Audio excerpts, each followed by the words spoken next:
Kdor bo torej kršil eno od teh, pa čeprav najmanjših zapovedi in bo tako ljudi učil, bo najmanjši v nebeškem kraljestvu.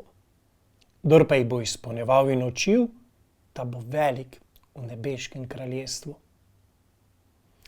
Prav rad bi te povabil v svojo nekdanjo otroško sobo. Že namreč na vratih, na podbojih moje sobe bi videl nekaj zelo zanimivega. En kup vodoravnih, manjših pa raznobarvnih črtic, ki sem jih tam risal. Zakaj? Zato, ker sem želel biti velik.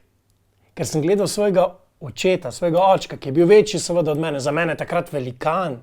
In sem se z njim primerjal. In vsak dan skoraj sem se postavil pri vratih svoje sobe in preverjal, če sem od prejšnjega dne že kaj zrastel, če sem večji kot včeraj. In včasih sem res bil, in ko se je to zgodilo, kako ponosen sem bil. In sem zahteval, da oče in mama vzameta flomaster in naredita novo črto.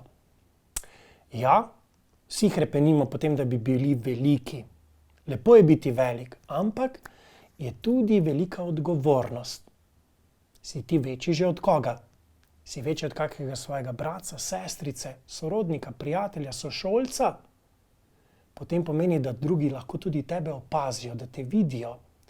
To pa pomeni, da niti približno ni vse eno, kaj govoriš, kako se obnašaš, kaj delaš. Ker te drugi vidijo, gledajo in se po tvojem zgledu, po tvojih dejanjih, po tvojih besedah lahko zgledujejo, po njih ravnajo.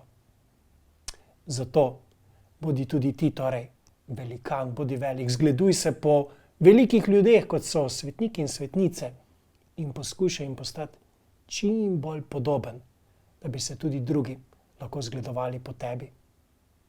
Želim ti lepo in uspešno rast v dobrem. In naj te Gospod blagoslovi na današnjo nedeljo.